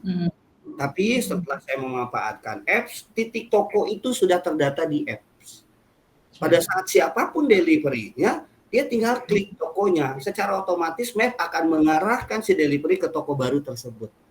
Akhirnya si sales, mau salesnya baru atau salesnya lama ya. Kalau salesnya misalnya tetap bertahan kerja, sales pun nggak diganggu-ganggu sama delivery, di telepon. Ini toko ini alamatnya di mana? Sebelah mana? Aduh, kata salesnya, saya lagi kerja lagi nih gitu ya. Kesian. Nah, dengan menggunakan apps dan teknologi ini, delivery pun terbantu. Bahkan mungkin biasanya dia bukan rutenya ke situ, tapi tiba-tiba drivernya sakit, helpernya sakit, otomatis kita ganti dengan yang baru, misalnya yang belum paham wilayah situ. Wilayah sih mungkin hafal, tapi titik toko belum tentu hafal loh. Nah, dengan memanfaatkan apps dan teknologi seperti ini, dia cukup klik aja, otomatis Google akan mengarahkan ke lokasi titik tertentu. Karena udah ada koordinatnya tadi ya Pak ya, udah ada taggingnya tadi. Ada taggingnya tadi.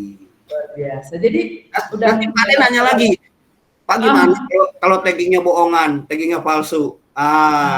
Kita ngerti. Kalau Pak Ade udah tahu nggak mungkin bisa palsu Pak Deden. Karena pakai email. Jadi kalau dia fotonya bohong-bohong, fotonya di mana, laporannya di mana, itu langsung geo mismatch. Langsung geo mismatch ya, langsung ketahuan fake-nya gitu ya. Langsung ketahuan dia lagi di rumah ngorderin toko gitu ya. Seru banget Pak Deden. Seru banget. Jadi tadi sebenarnya ini saya harus terima kasih banyak Pak Deden menceritakan Citydot lebih baik ya ke teman-teman di sini, apps-nya apapun itu sebenarnya. Tapi yang paling penting sebenarnya kita percaya bahwa teknologi for humanity ya Pak ya. Jadi teknologi ini diciptakan untuk membuat manusia jadi jauh lebih manusiawi. Karena jauh lebih jujur, jauh lebih produktif, jauh lebih bertanggung jawab, dan lain-lain seperti itu ya. Ini juga inline dengan spirit kami, Pak Deden, teknologi for humanity. Selain juga kita membantu cost to serve jadi lebih murah ya, karena sudah lebih efektif. Juga kita juga bisa pagerin bisnisnya klien kita dengan cara tadi ya, ada aset outlet, rute juga nggak bisa bohong dan segala macam, itu lebih ke aset yang tangible atau intangible. Kemudian juga kita punya spirit automation ini akan membawa pertumbuhan ekonomi yang luar biasa juga buat klien maupun Indonesia pada umumnya gitu. Nah, Pak Deden jangan kemana-mana dulu. Karena di sini kita sudah mulai masuk ke sesi berikutnya yaitu pembacaan Q&A ya. Jadi ini saya akan secara randomly untuk memilih beberapa pertanyaan dari kolom komentar. Bapak Ibu silahkan kalau masih mau bertanya, mumpung ada Pak Deden. Wah, kalau mau booking jadwal Pak Deden harus jauh hari Bapak Ibu. Jadi mumpung lagi ada di sini karena beliau masih sibuk banget. Jadi boleh langsung ditanyain dulu di kolom komentar ya.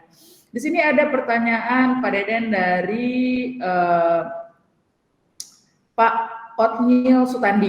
Ya, selamat siang Pak Otniel Sutandi. Saya izin membacakan pertanyaan Bapak. Pak Deden izin bertanya Pak, sebelum menggunakan SimplyDots, apakah Bapak menggunakan DMS lain atau memang SimplyDots ini adalah DMS pertama Pak Deden? Nah, ini menarik. Monggo Pak Deden, silahkan. Untuk masalah penggunaan DMS gitu ya, jujur Pak begini, saya bukan orang yang selalu update teknologi gitu ya.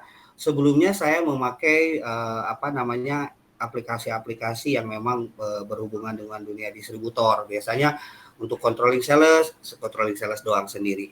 Untuk administratif sendiri atau accounting lah kita biasa bilang begitu ya. Kemudian pergudangan juga cukup mahal ya, itu cukup mahal aplikasi khusus pergudangan gitu. Nah, jadi perbandingan saya before after-nya adalah kembali yang tadi saya bilang bahwa pada saat saya membutuhkan sesuatu ya untuk mengembangkan bisnis saya, datanglah beberapa penawaran gitu, dari beberapa apps ya gitu, penawaran. Ngobrol-ngobrol, kemudian tiba-tiba juga ketemu salah satunya dari Simply ya Pak Budi, kemudian Mbak Sasmita, kemudian Bu Deswita. Ada satu yang unik gitu, ada satu yang unik yang membuat saya bukan jatuh cinta sama orang Simply-nya ya, enggak ya, tapi terkadang begini Pak Sutandi, izin sedikit membuka realita ya. Terkadang kita diatur aplikasi Pak, sehingga kita merubah berbagai macam SOP untuk menyesuaikan dengan aplikasi. Nah, setelah saya menggunakan Simply nih pada analisa tahun pertama, ini saya rasa justru malah welcome. Jadi pada saat saya pengen begini, bisa nggak ya? Oh coba Pak dengan cara begini. Memang tidak 100% plug seperti yang saya mau, tetapi jalan ketemunya ada gitu. Tujuannya tuh ketemu gitu Pak. Tujuannya bisa nyampe gitu.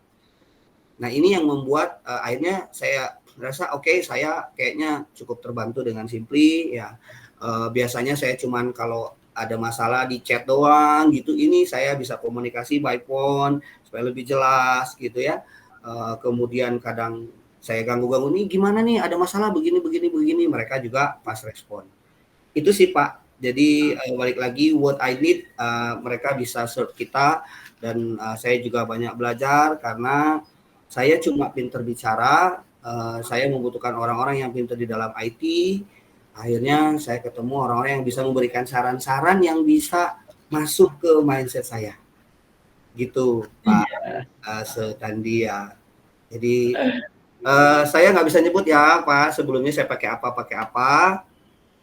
Cuman yang tadilah yang saya ceritakan bahwa ini langsung general dari mulai gudang, kemudian dari mulai PO, gudang, kemudian sales, ya, kemudian admin sales, kemudian finance, kemudian apalagi tadi udah semua ya, delivery, ini dalam satu paket. Jadi membuat saya buka satu app, saya bisa kontrol banyak divisi. Gitu. Itu mungkin mudah-mudahan menjawab Bapak Sutandi ya Pak. Langsung langsung dibalas komenannya dari Pak Nil nih. Pertanyaan yang terakhir sudah terjawab juga. Terima kasih Pak Deden, sukses selalu. Amin, Bapak juga sukses selalu, sehat terus Pak. Pertanyaannya gini Pak, apa yang membuat Pak Deden jadinya memilih SimplyDots dibanding vendor lain gitu? Tadi sudah terjawab ya, alhamdulillah. Mudah-mudahan bisa menjadikan Pak Otniel semakin yakin dengan SimplyDots, nanti biar kami bantuin. Pokoknya saya ke SimplyDots ini Pak, siap bantuin sih. Jualan ya, isinya Bapak Ibu, saya tetap jualannya gimana pun, saya tukang jualan ya. Siap digangguin Mbak Ade. Siap digangguin. Karena Pak Otniel, saya tuh apa ya, tipikal orang yang kalau apa-apa pengen begitu ada masalah, kalau bisa secepatnya selesai harus cepatnya selesai. Terkadang, mohon maaf nih saya buka sedikit, ada pernah karyawan Simply yang saya telepon jam 9 malam, Pak. Halo malam Mbak, maaf nih ganggu malam-malam, ini ada masalah begini, saya harus gimana? Oh siapa? Coba saya bantu ya. Dia buka laptop dari rumah. Saya belum menemukan, biasanya kita chat, terus jawabannya, maaf operasional kami sedang tutup, akan dibalas segera setelah buka. Gitu Pak. Ini thank you banget. Saya nggak mau sebut orangnya ya, karena sekarang orangnya sudah bersuami. Ya itu hanya, dan saya murni pada saat itu, aduh saya nggak tahu nih harus gimana ya, delivery automation. Saya kok tiba-tiba ini ada masalah. Saya telepon, diangkat dan dibantu dan bisa diselesaikan saat itu juga. Nah ini yang masih berjalan sampai sekarang, tapi mungkin untuk di tahun berikutnya kayak tahun kedua dan ketiga ini nggak terlalu saya yang langsung kontak ke Simply. Kadang memang dari pihak Simply lebih aktif ke tim saya secara langsung. Akhirnya tim saya berkembang sendiri Pak. Itu kadang pintaran tim saya Mbak Ade. Pas saya, ini kenapa kamu kok caranya begini? Iya cara Bapak lama, cara begini lebih cepat Pak. Tahu dari mana? Dari orang Simply. Bagus. Gitu. Nah ini sih yang membuat saya memilih Simply gitu. Bukan promosi ya, saya nggak disupport nih sama Simply nih. Tapi buat saya pentingnya begini, kalau saya merasakan sebuah manfaat dari seseorang, cara saya berterima kasih adalah dengan menginformasikan manfaat yang saya dapat ke orang lain. Gitu. Mudah-mudahan bermanfaat ya Pak Sutandi. Ini sharing pengalaman aja ya Pak. Mudah-mudahan nanti Bapak juga punya pengalaman yang lebih lagi, bisa sharing lagi ke kita. Luar biasa. Mungkin ada yang lain? Masih Pak. Ini sepertinya diskusinya semakin seru ya. Semakin sore semakin seru. Jadi ada pertanyaan nih Pak dari Pak Heri Supriano. Jadi saya izin bacakan. Assalamualaikum Pak Deden. Sebagaimana Simply bisa meminimalisir resiko di antaranya bad debt, retur yang berlebih. Mungkin secara boleh diceritain Pak. Silakan Pak. Iya Pak, kalau bad debt biasanya Bapak dapat laporan dari finance itu mungkin setelah closing sebulan. Jadi bulan depannya lagi baru dapat laporan lagi. Bulan depan udah gitu kita sibuk nih sebagai manajer kerjaan yang lain-lain, kita lupa tuh tagihan toko-toko yang bad debt kita gitu ya. Sibuk ngurusin yang lain-lain, tahu-tahu pas meeting bulanan lagi, Pak ini toko ini masih bad debt. Nah tadi manfaatnya real time Pak, real time. Jadi saya pengalaman saya sih tiba-tiba kadang saya biasanya sibuk bantu sana, bantu sini, begitu saya lewat ruangan finance tuh langsung kebayang, ada bad debt nggak ya? Saya buka tuh Pak, saya langsung bisa tahu, oh ini bad debt nih. Akhirnya kita langsung bisa eksekusi. Kita langsung bisa, kalau memang bad debt-nya masih bisa diselesaikan, kita selesaikan, kita lihat resikonya, mungkin biasanya ganti, contoh ada satu customer, ya, biasanya pembayarannya bagus kok, tiba-tiba bad debt. Jadi tidak bisa kita menilai bahwa ini bad debt udah jelek, kita tutup aja, kita nggak usah kerjasama lagi sama dia, enggak. Karena itu yang biasanya dipakai sama semua distributor. Kalau saya sih tidak Pak, biasanya begitu ada contoh toko A bad debt atau bisnis A ini bad debt, saya cek dulu secara histori, ternyata historinya dia fine-fine aja Mbak Dek, kok tiba-tiba dia bad debt. Saya bisa tanya sama mereka, kenapa bad debt? Oh ya Pak, ini ganti manajemen Pak, ganti rule Pak, ganti aturan begini. Saya tanya ke finance, ini masalahnya di mana? Pas saya cek, oh ternyata memang rule-nya berubah, akhirnya yang membuat dari kita pun misalnya kelengkapan kontranya kurang gitu ya, atau mungkin kitanya juga terbengkalai nggak kecek gitu, ngejarinnya kurang. Nah dengan informasi yang real time tadi Pak, saya bisa lebih rutin ya ngecek finance customer bad debt ini, apa yang harus dilakukan. Dari tadi listnya sudah punya, dicek secara analisa historinya seperti apa, dicari tahu kenapa bisa bad debt. Kalau memang ternyata kita harus cut off ya kita cut, nggak apa-apa. Kalau memang masih bisa dipertahankan, alangkah lebih baiknya kita pertahankan, kita selesaikan bad debt mah. Yang kedua, mengurangi retur yang berlebih. biasanya return itu karena barangnya rusak atau memang karena orderannya tidak sesuai. Mungkin ya return ini kan ada dua ya. Return itu misalnya barang rusak di toko gitu. Nah, Bapak bisa melihat tren penjualan toko tersebut, namanya sales by customer. Kita bisa lihat trennya bahwa si customer tersebut sebetulnya produk yang laku apa aja sih di toko ini. Yang ini kurang laku. Nah, terkadang sales ini pengen nge-push omset, Pak. Akhirnya dia booming, dia boom PO produk yang sebetulnya nggak begitu laku di toko itu. Nah, kita bisa telepon salesnya, ini kenapa kamu tiba-tiba ngoderin barang ini loh? Kan di toko ini yang laku bukan barang ini, barang yang lain. Kenapa kamu yang ini di-push? Gitu. Sehingga sebetulnya retur itu adalah retur yang berlebih. Retur yang berlebih adalah barang yang seharusnya tidak dipesan dikirim, Pak. Gitu.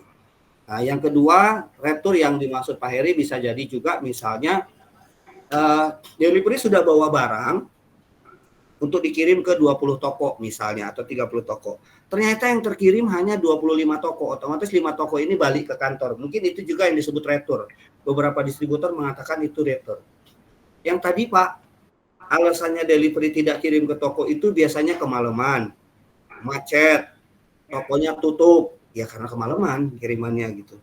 Nah, dengan tadi daily route yang sudah diatur sedemikian rupa, si delivery kita lebih cepat sampai ke toko sehingga mengurangi toko tidak terkirim karena kemalaman. Itu. Yang kedua juga kepala gudang logistik kita bisa ngecek, loh kok ini udah jam segini nih, udah jam 4 sore kok baru 10 toko, padahal kirimannya ini 20 toko, ini gimana, ngapain aja, kemana aja. Itu bisa jadi warning, alarm buat kita. Oh, delivery yang namanya Deden ini kok lelet ya ngirimnya ya, kemana aja, besok saya cek nih. Habis ini saya cek nih, kemana sih kamu kok bisa lelet? Ya, suka belok ternyata Mbak Ade. Ngadem di gerobak mie ayam, Pak. Ya, jangan belok-belok, kiriman dulu beresin ya. Kalau udah beres kiriman boleh deh ngadem gitu. Nah, ini saya rasa pengalaman saya yang dapat lumayan mengurangi angka retur cukup besar, Mbak Ade. Yang pertama tadi dari sales ordernya kita bisa filter, bisa cek lagi, jangan sampai sales asal bom-bom omset aja gitu ya tanpa melihat tren penjualan atau histori penjualan dari toko tersebut. Yang kedua, kalau returnya karena memang gagal kirim, ya biasanya kita lihat aspeknya apa dulu nih. Mungkin human-nya, ya SDM-nya, atau mungkin tadi kalau macet kan biasanya Google mengarahkan ke jalur yang lebih cepat ya. Biasanya sih people sih Pak Heri, pengalaman saya. Jadi people-nya harus dikontrol, diingatkan lagi ya, karena saya juga sering nyetir mobil Pak, capek, ngantuk, itu kendala di lapangan ya, macet, jadi mungkin hal-hal itu Pak yang kita bisa kurangin. Itu mungkin Pak Heri, mudah-mudahan bisa menjawab ya Pak. Siap, terima kasih banyak Pak Deden.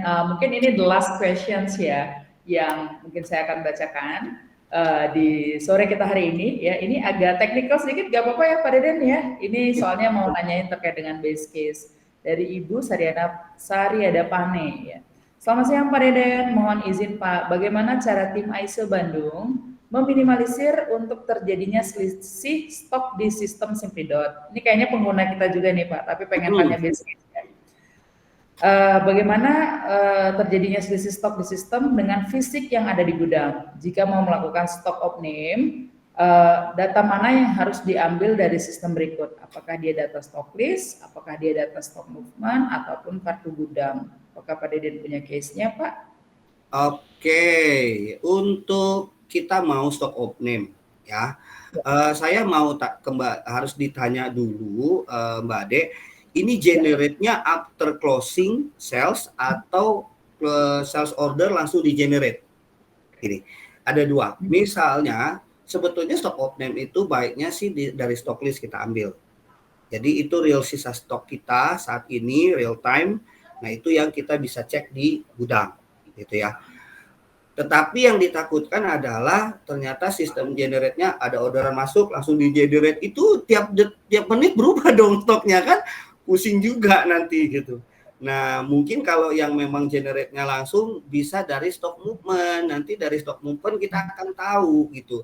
Barang ini misalnya contoh barang coklat A ini kemana aja sih keluar, stok awalnya berapa, kemudian keluarnya kemana aja, ke toko mana aja, itu bisa dilacak di stock movement gitu. Jadi kalau saya biasanya pakai, kalau stok opnam itu pakai stock list, jujur aja, karena biasanya stok itu diambil dan di download sebelum melakukan generate. Ya, jadi kalau belum generate, stoknya belum kepotong tuh, walaupun saya sudah masukin orderan, admin udah verified, selama belum generate stoknya belum kepotong, jadi Anda bisa download stock list sebelum generate, itu adalah gambaran stok Anda di gudang gitu. Tetapi kalau Anda mau tahu secara detail, kalau ternyata nanti setelah stok listnya kok agak susah ya, ini ada barang nggak cocok nih, kemana barangnya, nah Anda bisa download di stock movement atau buka di stock movement, itu akan Anda tahu apa namanya ceritanya nih, barang ini coklat tadi ini keluar ke toko mana aja, di pasar mana. Nah itu sudah ada di stock movement. Itu sih saran dari saya. Mudah-mudahan bisa menjawab. Cuman mungkin untuk awal-awal supaya lebih meyakinkan lagi, nggak apa-apa dibantu dulu stok manualnya. Misalnya manualan stok, anak gudang punya manualan stok sendiri, ya. Secara hitungan dia barang masuk barang keluar berapa gitu ya, kemudian dicocokkan dengan Simplidot yang tadi saya bilang bahwa aplikasi ini adalah alat bantu ya, bukan menjadi patokan utama. Namanya alat bantu.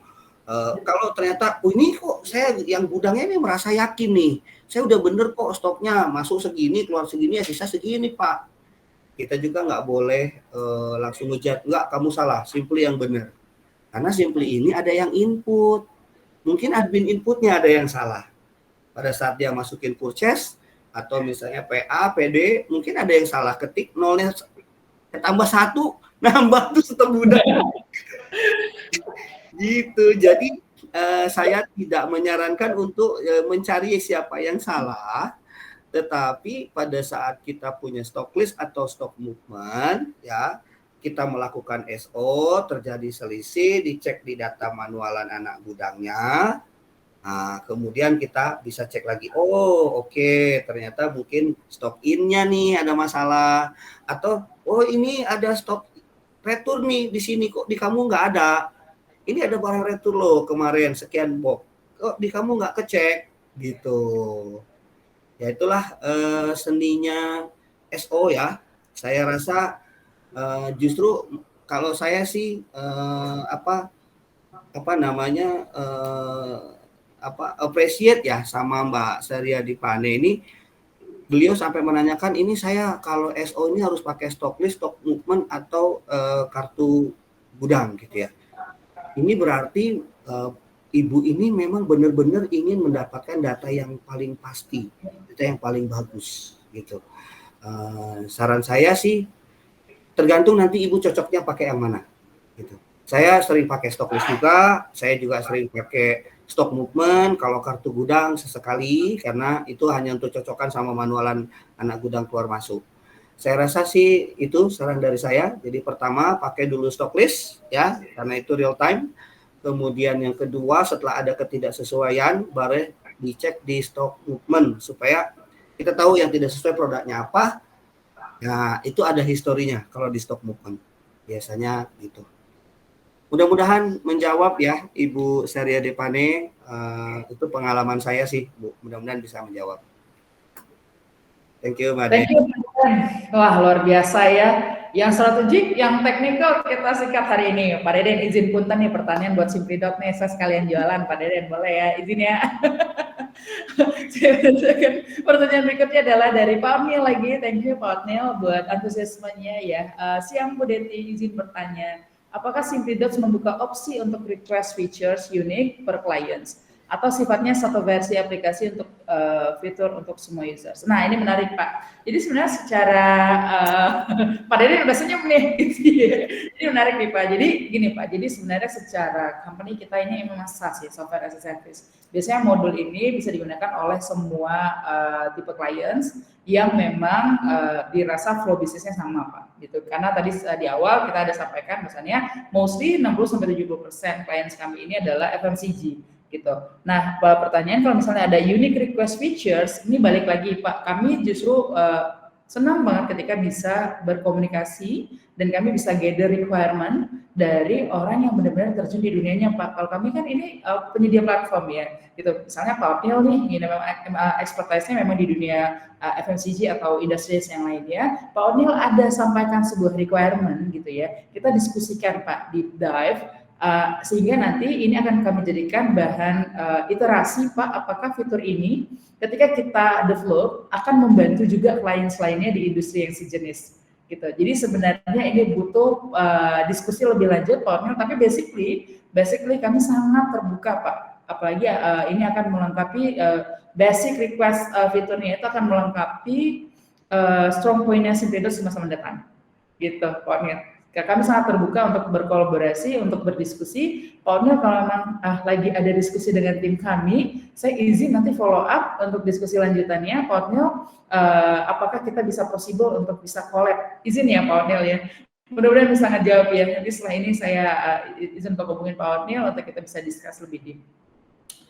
Pak Dede yang satu lagi Pak Dede. Atau no, thank you so much Pak Otnil, terima kasih banyak. Satu lagi Pak Dede.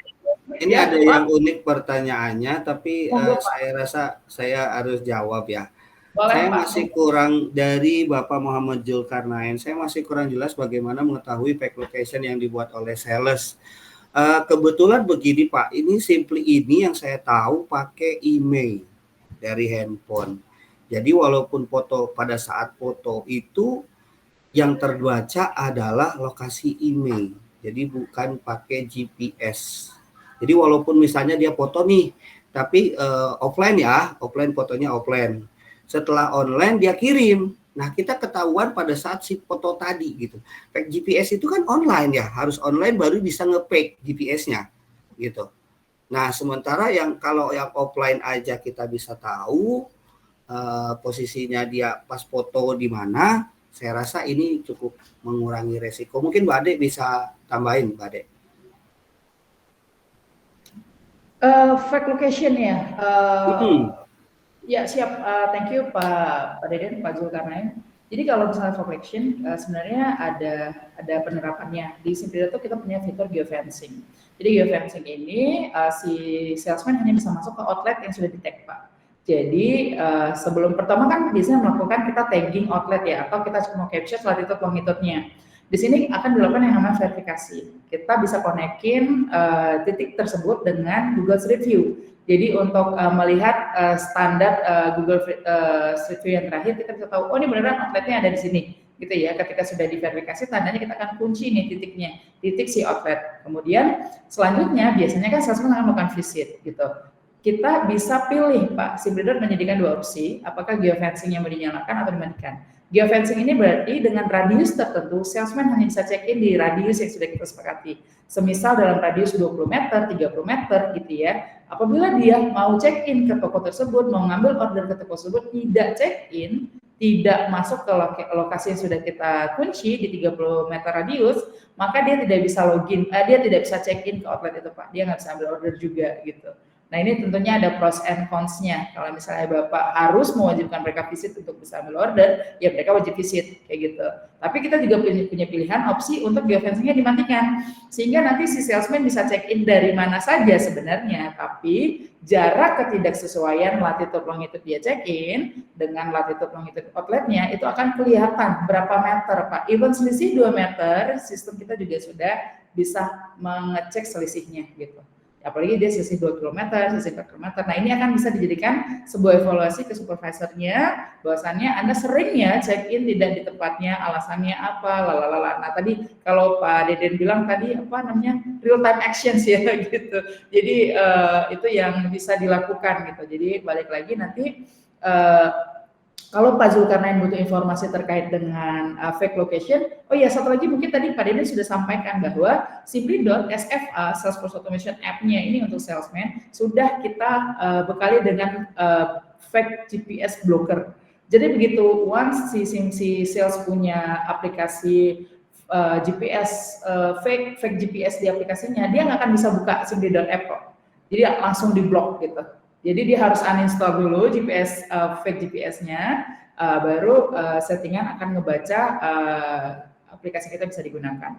Gitu. Saya sering banget Pak kalau lagi iseng nemenin implementasi, wah Bapak ada fake GPS ya, dipakai buat istri apa buat kerja, gitu. Langsung buru-buru Pak, dia install gitu. Gitu. Jadi benar-benar seperti itu. Saya juga pernah ada pengalaman lucu loh Mbak Ade. Ada sales ya, dia udah komplain ke supervisornya, ini Simply nggak bisa dibuka di HP saya kan. Komplain lagi ke ASN-nya, Simply-nya nggak bisa dibuka Pak di HP saya. Kamu sini deh ke saya, kata saya kan. Ketemu sama saya, bener ternyata pakai fake GPS. Kan jadi ketahuan Pak, nggak bisa kebuka F-nya. Kamu pakai fake GPS, matiin dulu fake GPS kamu. Langsung tubuhannya berubah merah saat itu juga. Aduh, jadi nggak enak kan gitu. Itu sih pengalaman sih Pak Muhammad Zulkarnain ya gitu. Jadi memang tadi betul seperti yang Pak Ade bilang, memang dikunci gitu. Jadi kalau ada fake GPS biasanya nggak bisa kebuka Simply-nya.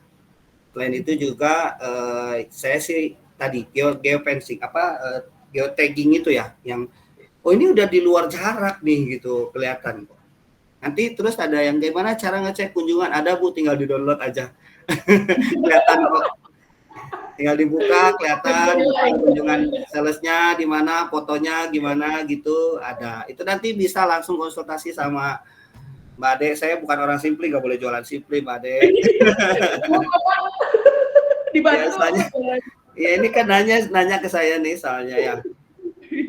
Siap ya. Izin menambahkan Bu Vivi, apakah laporan kunjungan per hari bisa dilihat nggak apabila bisa Bu, bisa, kita bisa mundur setahun, bahkan setahun Ibu bisa lihat laporan kunjungan mereka gitu. Dan ini bisa diekspor juga kalau Ibu memang dibutuhkan nanti buat diolah lagi ya, dikelola lagi datanya, bisa diekspor by Excel, bisa diekspor by CSV, TXT dan lain-lain. Bu Vivi, kalau memang mau Bu Gabriela Vivi, kalau memang mau butuh informasi lebih lanjut, teman-teman sales saya tolong ditaruh dong nomor teman-teman di kolom komentar. Teman-teman sales yang online di sini, Laura, Dolan, Anju, dan teman-teman yang lain, tolong disampaikan nomor handphonenya untuk diskusi. Ya kami izin akan menghubungi Bu Vivi apabila nanti ada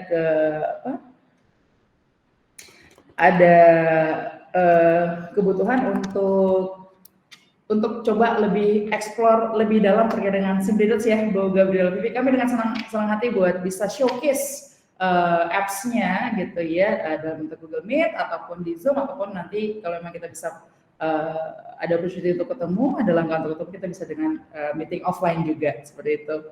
Oke, Pak Deden, ini kayaknya semua pertanyaan dari teman-teman yang hadir di webinar kali ini sudah mulai kita jawab ya. Tadi termasuk juga dari Ibu Utami. Pak Deden pakai berapa user? 125, insya Allah nambah ya Pak, amin.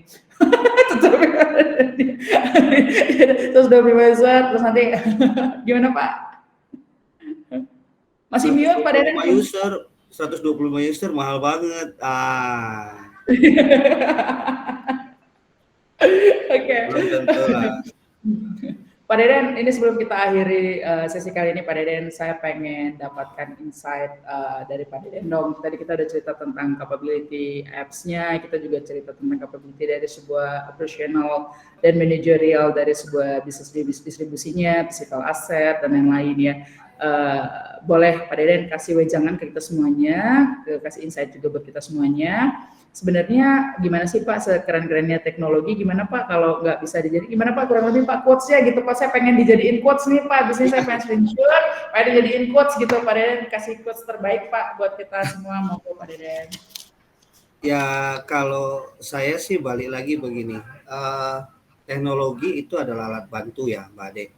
Jadi saya rasa percuma kita kasih pistol yang canggih kalau orang itu tidak membutuhkan, itu juga useless ya. Tetapi hanya sebuah pisau pun akan mampu membunuh jangan membunuh deh kasar bahasanya. Sebuah pisau kalau di tangan seorang chef yang hebat akan menjadi masakan yang super lezat. Tapi sebuah pisau kalau memang tidak dibutuhkan ya hanya akan jadi berkarat. Jadi teknologi akan bermanfaat jika Anda membutuhkan teknologi tersebut. Kalau Anda membutuhkan informasi, Anda membutuhkan kemudahan, Anda membutuhkan informasi yang akurat, maka pilihlah teknologi yang bisa membantu Anda untuk mengembangkan bisnis Anda. Asik, luar biasa. Jadi kalau pisaunya di tangan orang itu bisa jadi makanan yang enak ya Pak buat chef ya, luar biasa.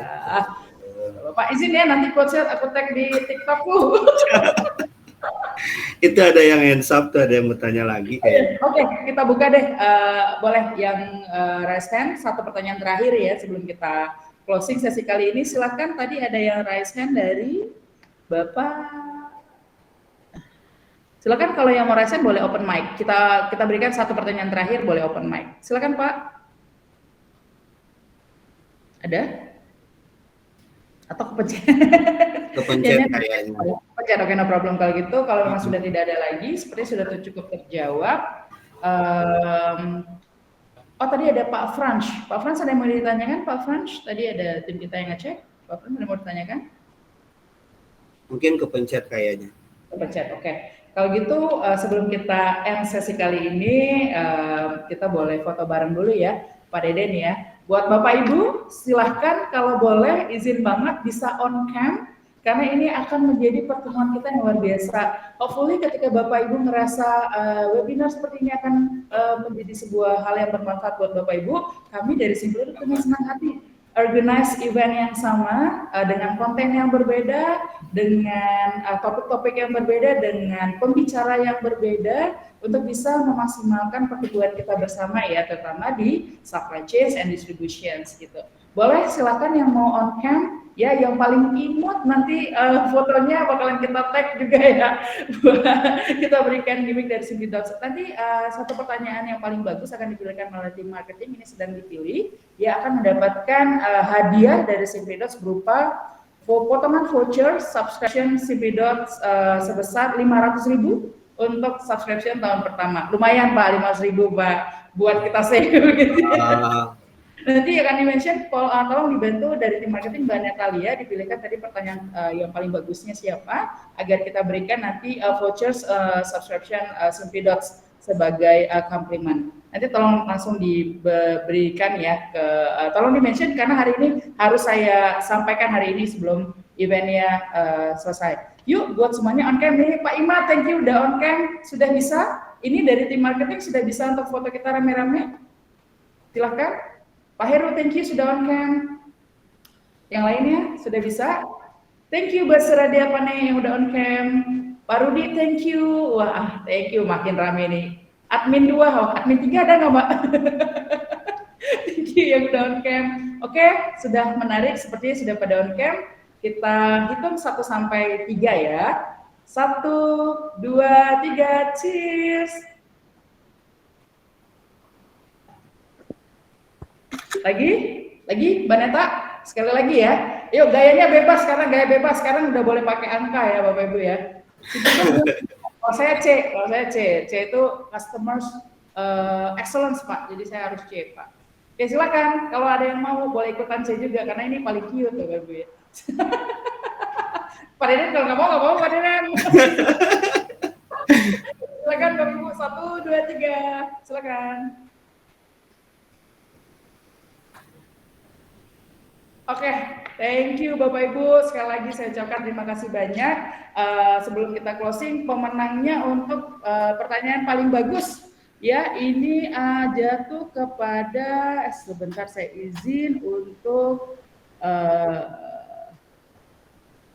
pemenang terbaik adalah jatuh kepada Bu Gabriela Vivi. Bapak Ibu, ini dari tim marketing ya, jadi kepada Bu Gabriela Vivi, selamat Anda mendapatkan voucher potongan subscription Simpledots, nanti bisa digunakan ketika menggunakan Simpledots ataupun mau expansion ataupun mau renewal dan segala macam, sebesar Rp500.000 ya. Semoga bermanfaat dan semoga menjadi gimmick yang cukup menarik buat Bu Vivi ya. Sekali lagi kami ucapkan, terima kasih. Sekali lagi saya mewakili Simply Dots, Pak Deden mengucapkan terima kasih banyak atas waktunya, terima kasih banyak atas insight-nya, terima kasih banyak atas ilmu-ilmunya. Semoga ini jadi apa ya Pak ya, kebermanfaatan buat semua orang. Pak Deden, thank you so much. Mewakili Simply Dots juga kami sangat mengapresiasi Pak Deden. So far yang paling sering bantuin saya jualan gitu ya. Dalam arti kata adalah advocator. Jadi gini Pak, kalau kata guru saya bilang adalah the real marketer is advocate, your customers advocacy. Ya Pak, atau gimana Pak bahasanya Pak? Kalau Pak Deden, Pak, betul nih Pak, ini Pak. Ya, sebetulnya marketing terbaik adalah customer Anda yang paling puas. Asik. Ya mudah-mudahan kami juga bisa memberikan pelayanan terbaik selalu untuk Pak Deden dan juga rekan kami lainnya dan upcoming clients selebihnya. Sekali lagi saya ucapkan terima kasih banyak buat Pak Deden dan terima kasih saya ucapkan kepada seluruh partisipan hari ini yang luar biasa antusiasmenya, yang sudah memberikan pertanyaan-pertanyaan di kolom komentar, yang sudah stay dari awal sampai akhir. Apabila merasa event ini bermanfaat buat Anda, silakan juga di komen agar tim marketing kami jadi lebih rajin ya untuk bikin event kayak gini sehingga kita bisa ketemu di banyak sesi lainnya. Sekali lagi saya ucapkan terima kasih banyak. Mohon maaf apabila ada kekurangan dalam penyampaian informasi ini atau kekurangan dalam pelaksanaan event ini. Kami ucapkan semoga Bapak Ibu sukses selalu, sehat selalu, dan sampai ketemu di event berikutnya. Wabillahi taufiq wal hidayah. Assalamualaikum warahmatullahi wabarakatuh. Terima kasih semuanya. Mudah-mudahan selalu sehat, banyak rezeki. Mohon maaf ya kalau banyak salah. Amin. Nuhun pesan, terima kasih banyak. Kami izin pamit. Silakan diputar bumpernya, Mas Didi. Terima kasih banyak, Bu Vivi. Terima kasih banyak, Bapak Ibu semuanya. Terima kasih, Pak Deden. Atur nuhun pisan. Thank you so much. Terima kasih.